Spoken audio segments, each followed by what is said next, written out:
జై శ్రీమన్నారాయణ. మీ శ్రీవారదాసుడు.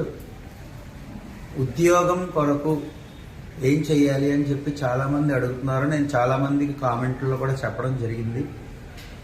అయితే ఉద్యోగం గురించి మీరు ఏదైతే విద్య అభ్యసించారో, ఏ డిపార్ట్మెంట్లో అయితే మీరు చదువుకున్నారో దాని మీద కాన్సన్ట్రేషన్గా ఆ వింగ్లో మీరు ఉద్యోగం ముందు వెతకడానికి ప్రయత్నించండి. ఇది ఫస్ట్ పాయింట్. తర్వాత మీరు ఉద్యోగం గురించి వెతుకుతూ ట్రై చేస్తూ శ్రీరామాయణంలో యుద్ధకాండలో ఆఖరులో రామ పట్టాభిషేక సర్గ ఉంటుంది. అది 123 శ్లోకాలతో కూడిన సర్గ. చాలా కష్టంగానే అనిపిస్తుంది. మీరు రోజుకి ఒక్కసారి చెప్పున కనీసం 11 సార్లు పారాయణం చెయ్యాలి. మీరు ఈ విధంగా చేస్తే ఒక పక్క ఉద్యోగం గురించి ప్రయత్నిస్తూ శ్రీరామ పట్టాభిషేక సర్గ మీరు రోజుకి ఒకసారి చెప్పున కనీసం అయితే గంటైనా పట్టచ్చు.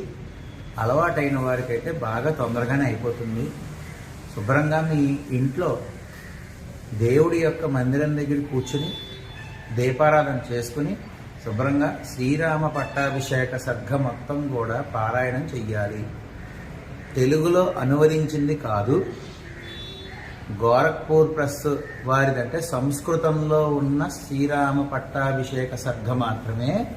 సంస్కృతంలో ఉన్న శ్లోకాలని మనం పారాయణం చేస్తే అత్యధిక ఫలితం లభిస్తుంది. చదవడం కొంచెం కష్టంగా ఉన్నా మీరు నెమ్మదిగా చదవడం అలవాటు చేసుకుంటే మీకు ఖచ్చితంగా మంచి ఫలితం లభిస్తుంది. నేను మొన్న ఒక మాట చెప్పాను, మళ్ళీ చెప్తున్నాను. నిజంగా ఈ రామ పట్టాభిషేక సర్గ చదువుకుని ఉద్యోగం సంపాదించిన వాళ్ళు, మంచి ఉద్యోగం సంపాదించిన వాళ్ళు నాకు మెసేజ్ పెట్టారు. నన్ను నమ్మండి, నిజంగా చెప్తున్నాను. అంటే మానవ ప్రయత్నంగా మనం ప్రయత్నిస్తూ ఈ యొక్క పట్టాభిషేక సర్గ ఖచ్చితంగా రోజుకి ఒకే ఒక్కసారి 11 రోజులు చేయించాలి. 11 రోజులు మీకు ఎంత మంచి ఫలితం వస్తుంది అనేది మీరే కామెంట్ రూపంలో. కొంతమంది నాకు మెసేజెస్ పెట్టారు, మీరు చెప్పారు ఇలా చేసాము, నాకు ఉద్యోగం వచ్చింది స్వామి అని చెప్పారు. వాళ్ళలాగే మీరు కూడా మెసేజ్ పెట్టి కామెంట్ పెట్టి తీరుతారు. త్రికరణ శుద్ధిగా మనసా వాచ కర్మణ నమ్మి చెయ్యండి దయచేసి. ఖచ్చితంగా మీకు మంచి ఫలితం వస్తుంది. ఇందాక చెప్పినట్టు దేవుడి మందిరంలో కూర్చుని శుభ్రంగా దీపారాధన చేసుకుని శుభ్రంగా ఈ శ్రీరామ పట్టాభిషేక సర్గ మొత్తం 123 శ్లోకాలతో కలిగింది ఉంటుంది. 123 శ్లోకాలు ఉంటాయి, సంస్కృత శ్లోకాలు.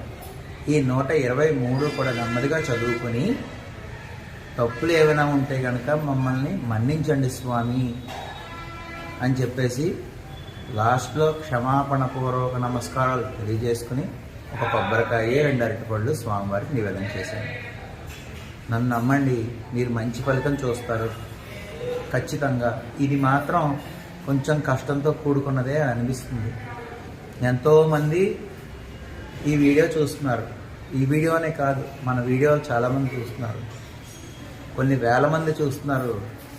కానీ పాటించేవాళ్ళు సగం మంది ఉంటే సాధించేవాళ్ళు కూడా సగం మంది ఉన్నారు. నేను ఎందుకు చెప్తున్నానంటే చేద్దాంలే అని అనుకుంటే అవ్వదు.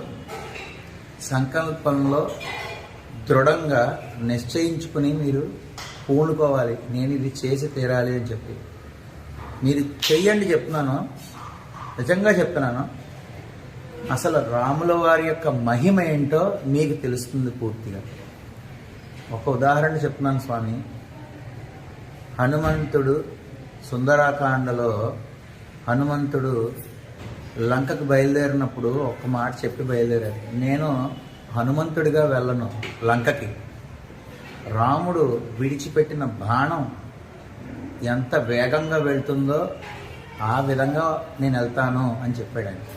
అంటే ఆయన అంత బలశాలి అయినా సరే హనుమంతుల వారు నాకేం బలం లేదు, నేను ఆయన చేతిలో ఒక ఒక చిన్న కర్ర ముక్కని బాణాన్ని ఆయన నన్ను పంపిస్తే నేను వెళ్తున్నాను అని చెప్పుకున్నాడు. అలాగా అంటే ఆయనకి నమ్మకం రాముల వారి మీద, ఆ నమ్మకం ఆయన నిలబెట్టింది. అంత దూరం 100 యోజన సముద్రాలు కూడా ఎగరగలిగాడు, ఆయన వెళ్ళగలిగాడు, తిరిగి రాగలిగాడు. అంటే ఆయనకి రాముడి మీద ఉన్న భక్తి, నమ్మకం. దయచేసి నేను చెప్తున్నాను, అదే నమ్మకాన్ని మీరు పెట్టుకుని గనక శ్రీరామ పట్టాభిషేక సర్గని 11 రోజుల పాటు రోజుకి ఒక్కసారి చదవండి, మనసా నమ్మి చేయండి. మీరు అనుకున్న ఉద్యోగం సాధిస్తారు, ఇందులో ఎటువంటి సందేహము లేదు. జై శ్రీమన్నారాయణ.